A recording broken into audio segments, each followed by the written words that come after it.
আসসালামু আলাইকুম, সবাইকে আন্তরিক শুভেচ্ছা ও অভিনন্দন জানিয়ে শুরু করছি আজকের ভিডিও। আজকের ভিডিওটা হচ্ছে শিয়া সম্প্রদায়ের ব্যাপারে এবং শিয়ারা সাহাবীদের ব্যাপারে কি আকীদা রাখেন এই সমস্ত ব্যাপারে আজকে সামান্য কিছু আলোচনা করব। তো আশা করি আপনারা সবাই আমার সাথে থাকুন, ভিডিওটি দেখুন। এর আগেও একটা শিয়া সম্প্রদায়ের ব্যাপারে একটা ভিডিও তৈরি করেছিলাম, যে তারা ইমাম হুসাইনকে মানে, পাক পাঞ্জাতনকে মানে, আহলে বায়াতকে মানে।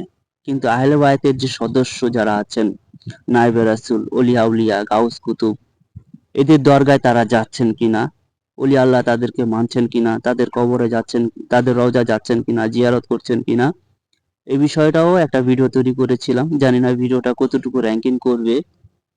তো আজকেও একই শিয়া সম্প্রদায়ের ব্যাপারে আলোচনা করব, রাখবো, যে সাহাবীদেরকে ব্যাপারে শিয়া সম্প্রদায়রা কি আকীদা রাখেন এবং সাহাবীদেরকে তারা কোন চোখে দেখেন, এই বিষয় নিয়ে আজকে আলোচনা করব। তো সবাই একটু ধৈর্য ধরে ভিডিওটি দেখুন।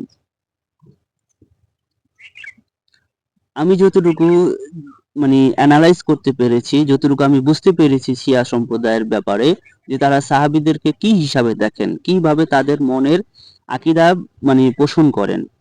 তো যতটুকু জানতে পেরেছি যে সাহাবীদেরকে তারা ভালোবাসেন, ভালোবাসেন।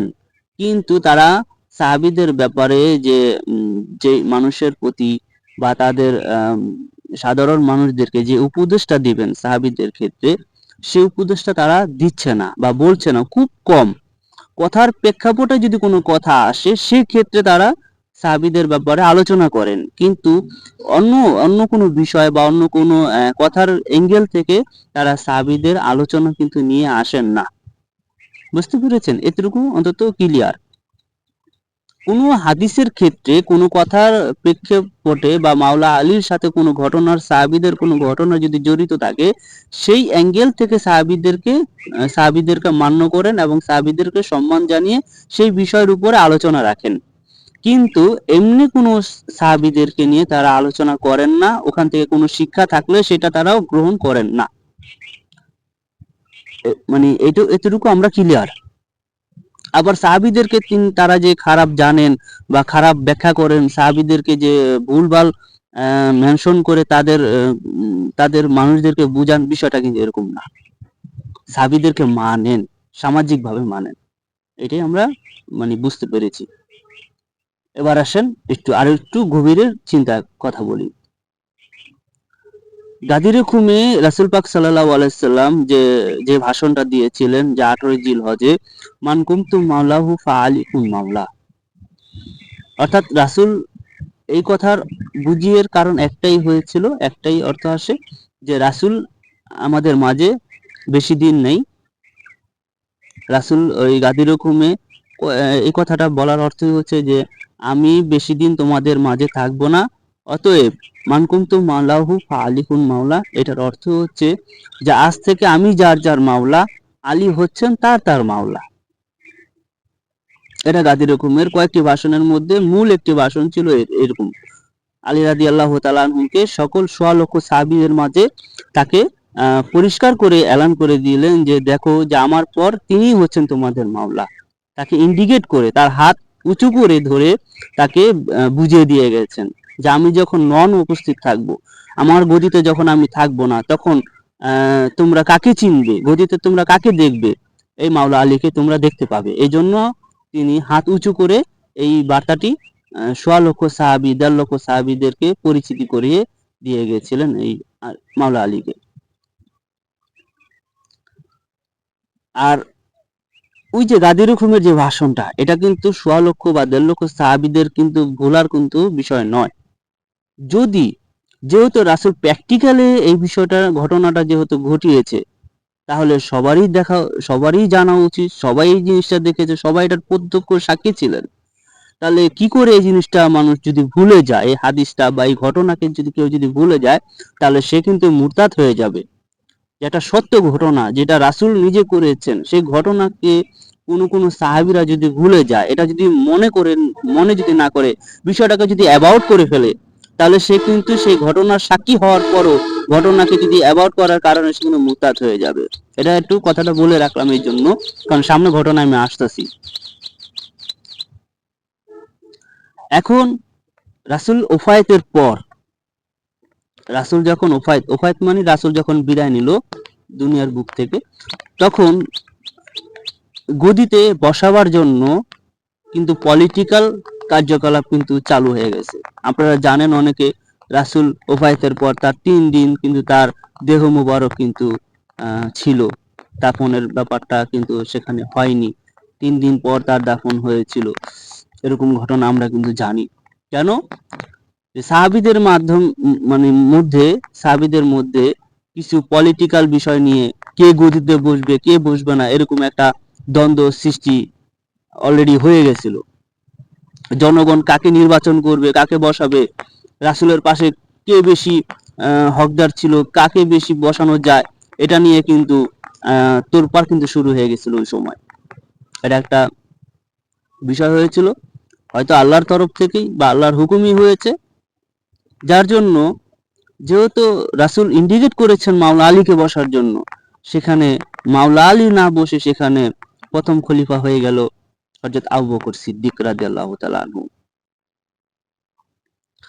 তাহলে সৌদির জনগোষ্ঠী বা সৌদির সাধারণ মানুষ বা অনেক মানুষ, তারা কি করলেন? আবু বকর সিদ্দিককে বসিয়ে দিলেন। কিভাবে বসিলেন তা তো আমরা জানি না, পলিটিক্যাল ভাবে যে কোনো হোক, আমরা মনে করি যে ওখানে সাধারণ যে জনগোষ্ঠী ছিল, যারা ছিল, তারা আবু বকর সিদ্দিককে গদিতে বসিয়ে দিয়েছে বা আল্লাহর হুকুমেই বসিয়ে দিয়েছে, এটাই আমরা বলতে পারি, এর বেশি আমাদের বলার প্রয়োজন নেই। আর এই দিকে এই কারণে যে শিয়া সম্প্রদায় যারা আছেন, অর্থাৎ শিয়া যারা জনগোষ্ঠী আছেন, তারা বিষয়টাকে মানতে পারলেন না। শিয়ার একটা অর্থ হচ্ছে, শিয়া মানে হচ্ছে মাওলা আলীর অনুসারী। এটা আমাদেরকে একটু বুঝতে হবে, শিয়া কাকে বলে। ব্যক্তি মানে ব্যক্তিগতভাবে একটা হিসাব রাখবেন যে শিয়া কাকে বলে। শিয়া কিন্তু আমরা জানি যে শিয়া একটা দল বা শিয়া একটা মত, হ্যাঁ হতে পারে, কিন্তু আসল শিয়ার অর্থ হচ্ছে যে আলীর শিয়া, শিয়ানে আলী, অর্থাৎ যারা আলীকে ভালোবাসে, আলীকে যারা মহব্বত করে, তারা হচ্ছেন শিয়া। এখন আমি যদি মাওলা আলীকে ভালোবাসি, মাওলা আলীকে যদি স্মরণ করি, মাওলা আলীর যদি জিকির করি, মাওলা আলীর যদি গুণগান গাই, তাহলে আমিও কিন্তু শিয়া, শিয়ানে আলী। এটা একটা সেন্টেন্স, আরবিতে একটা সেন্টেন্স যে মাওলা আলীকে যারা ভালোবাসবে তাদেরকে শিয়া আলী বলা হয়। তো যাই হোক, এই শিয়া সম্প্রদায় যারা আছেন তারা বিষয়টাকে মানতে পারলেন না। তারা বললেন যে এটা কি করে হতে পারে, যেখানে রাসূল গাদির হুকুমে ভাষণে যেখানে ইন্ডিকেট করে দিয়ে গেছিলেন যে মানকুম তু মাওলাউ ফালিকুম মাওলা, অর্থাৎ রাসূলের ওফাতের পরে গদিতে বসবেন আলী ইবনে আবু তালিব, সেখানে আবু বকর সিদ্দিক কি করে বসে বলল গদিতে? এই হচ্ছে শিয়া সম্প্রদায়ের মাথা ব্যথা চিন্তার বিষয় তাদের মধ্যে ঢুকে গেল, যার জন্য তারা এই যে সাহাবী যারা আছেন, এই যে এখানে কিন্তু মূল কথা, এই যে সাহাবীদের ব্যাপারে তাদের একটু অন্যরকম চিন্তা, সাহাবীদের ব্যাপারে অন্যরকম ভালোবাসা, অন্যরকম আচরণ তাদের মধ্যে দেখা গেল। তারা কিন্তু সাহাবীদেরকে কিন্তু গালিগালাজ বা মন্তব্য করেন না, এটা আমি আগে একটু কথায় ক্লিয়ার করে দিয়েছি। তো এই যে ব্যাপারটা, কারণ হযরত ওমর, হযরত আবু বকর এরা কিন্তু সাহাবী, হ্যাঁ, এরা হচ্ছেন নিকটতম সাহাবী, রাসূলের কদমে থাকতেন, রাসূলকে ভালোবাসতেন, জীবন দিতেন রাসূলের জন্য, তরবারি নিয়ে যুদ্ধে যেতেন। তাহলে এই সাহাবীরা কি করে, এই সাহাবীরাও কিন্তু সম্মানিত। তো এই সাহাবীদের মধ্যে যেহেতু প্রথম খলিফা আবু বকর সিদ্দিক হয়ে গেল, তখনই এই শিয়া সম্প্রদায়ের মধ্যে একটু দ্বিমত চলে আসছে সাহাবীদের ক্ষেত্রে, যেটা কি করে হয়ে গেল, কি হলো এই বিষয়টা, এটা তো হওয়ার কথা ছিল না। তো যাই হোক, আল্লাহর হুকুমই ছিল, তো যাই হোক এটাই হতো। আর যদি আর একটা কথা বলে রাখি যে মাওলা আলী যদি প্রথম খলিফা যদি হতেন, তাহলে এই যে শিয়া, সুন্নি, ওহাবি, জামাত ইসলাম, কাদিয়ানি, এদের মধ্যে আসলে দ্বন্দ্ব থাকতো না। দ্বিমত থাকতো না যে আমরা এটা মানবো না, আমরা এটা মানবো না, আমরা এটা মানবো না, এটা মানবো। এই যে এরকমটা হয় না যে আমরা রাসূলকে গায়েব মানবো না, এই আর কি তহমত আর কি। যাই হোক, অত দূর যাব না, কথা শর্ট করে দিব। তো এই হচ্ছে শিয়া সম্প্রদায়ের আকীদার, সাহাবীদের ব্যাপারে একটু দ্বিমত আছেন যে মাওলা আলী কেন গদিতে বসলেন না। মাওলা আলী যদি গদিতে বসতেন তাহলে সবার চিন্তা চেতনা একই ধারায় থাকতেন, তাহলে এত দল মত থাকতো না, এটাই মনে করি আর কি। আর এটাই চরম সত্য। তো যাই হোক বন্ধুরা, মাওলা আলীর গুণবাচক এরকমটাই ছিলেন যে রাসূল ইন্ডিকেট করে দিয়েছেন কোন ক্ষেত্রে আমাদের খলিফা আবু বকর সিদ্দিক গদিতে বসে গেলেন, সৌদির জনগণের ভোটের মাধ্যমে বা তাদের ইচ্ছায় বসে পড়লেন। তো সর্বশেষ কথা বলে শেষ করে দিব ভিডিওটি। মাওলা আলী একবার ওই কিছু জনগোষ্ঠী আবু বকর সিদ্দিক এর ব্যাপারে সমালোচনা করলো। মানে কারা করলো এটা করলো হলো ওই যে গাদির হুকুমের যে সমস্ত সাহাবীরা ছিল, যারা এই ঘটনার সাথে জড়িত ছিল। তো তারা বলতেছে যে গদিতে তো বসবে আলী ইবনে আবু তালিব, গদিতে কেন আবু বকর সিদ্দিক বসে পড়লো। এই সমালোচনা যখন শুরু হলো বা আবু বকর সিদ্দিকের ব্যাপারে যখন এই সমস্ত ব্যাপারে তহমত দিল, তখন আবু বকর সিদ্দিক চিন্তা করলেন, ভাবনা করলেন, তখন মাওলা আলীর কাছে আসলেন ব্যক্তিগতভাবে। বেশি মানুষ নিয়ে আসেন নাই, কিছু গণ্যমান্য ব্যক্তি নিয়ে আসলেন। এসে তখন মাওলা আলীকে জিজ্ঞাসা করলেন যে আলী রাদিয়াল্লাহু তাআলা আনহু, এরকম এরকম ঘটনা, আমি গদিতে বসার পরে আমার সম্বন্ধে মানুষ কিছু সমালোচনা শুরু হয়ে গেছে, কিছু কমেন্ট করছে, অনেকে এই বিষয়টা মানতে পারছে না যেহেতু আমি গদিতে বসছি।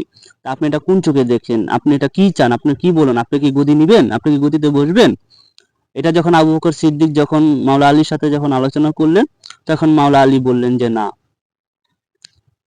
যেহেতু গদিতে আপনি বসে পড়েছেন, আপনাকে যেহেতু কিছু মানুষ যেহেতু আপনাকে চেয়েছে, আপনি যেহেতু বসছেন, বসুন, অসুবিধা নাই, আমার এখানে কোনো কষ্ট নাই, আমার কোনো এখানে দ্বিমত নাই। যেহেতু আপনি বসছেন, আপনি বসুন, আপনি রাষ্ট্র চালান, ইসলামিক আইন নিয়ম কারণ সমস্ত কিছু সুন্দরভাবে পরিচালনা করুন, এটাই আশা আমি কামনা করি।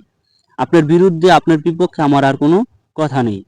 আমি আপনাকে সম্মান করি, কেননা আপনি রাসূলের শ্বশুর, আপনাকে সম্মান করা আমারটাও উচিত। তাই আপনি বসুন, আমার কোনো অসুবিধা নেই। তো যখন এসব কথা বলে মাওলা আলী যখন বিদায় দিলেন, তখনই আমরাও বুঝতে পারি, এই হাদিসটা থেকে আমরাও বুঝতে পারি যে প্রথম খলিফা আবু বকর সিদ্দিক যে যিনি গদিতে বসছেন, এটা মাওলা আলীর কোনো দ্বিমত নেই। মাওলা আলী এইসব বিষয়ে কোনো মন খারাপ করেন এবং তাকে বসতে বলেছেন, সম্মান করতে বলেছেন, ইজ্জত দিয়েছেন। এই জন্য শিয়াদের উচিত নয়, কোনো ক্ষেত্রেই উচিত নয় বা আরো কারো উচিত নয় যে সাহাবীদেরকে হেনস্থা করা, সাহাবীদেরকে অসম্মানী করা, সাহাবীদের ব্যাপারে কুৎসিত মন্তব্য করা, এটা কিন্তু উচিত নয়। যেহেতু মাওলা আলীর গদিতে বসা ছিল, উনি যেহেতু উনাকে যেহেতু বলছেন যে আপনি বসুন, আমাদের কোনো অসুবিধা নেই, আমি আপনার প্রতি সন্তুষ্ট, আপনি সম্মানিত ব্যক্তি, আপনাকে আমি ইজ্জত করি। যেহেতু মাওলা আলী তাকে ইজ্জত করেন, সম্মান করেন, এজন্য আমাদেরও উচিত, সাহাবীদের ক্ষেত্রে উচিত সাহাবীদেরকে সম্মান করা, ইজ্জত করা, সাহাবীদেরকে বেইজ্জতি না করা, এই সমস্ত বিষয় নিয়ে, অন্তত এই সমস্ত বিষয় নিয়ে। এটা আল্লাহর হুকুম ছিল, যার বসার ছিল তিনি বসেননি, আরেকজনে বসছে। মাওলা আলী এই বিষয়ে রাজি খুশি আছেন। অতএব শিয়াদেরও উচিত যে এই সমস্ত ব্যাপারে সাহাবীদেরকে নিয়ে কুৎসিত মন্তব্য না করা, ভালোবাসা। এই শিয়ারাও এটাও কিন্তু করে, সাহাবীদেরকে সম্মান করে, ইজ্জত করে, কিন্তু তাদের হিসাবটা মিলে নাই দেখেই তারা সাহাবীদের ব্যাপারে অতটুকু সম্মান প্রেজেন্ট তারা করে না, বিশেষ কোনো না ক্ষেত্রে তারা করে না। এ হচ্ছে আলোচনা।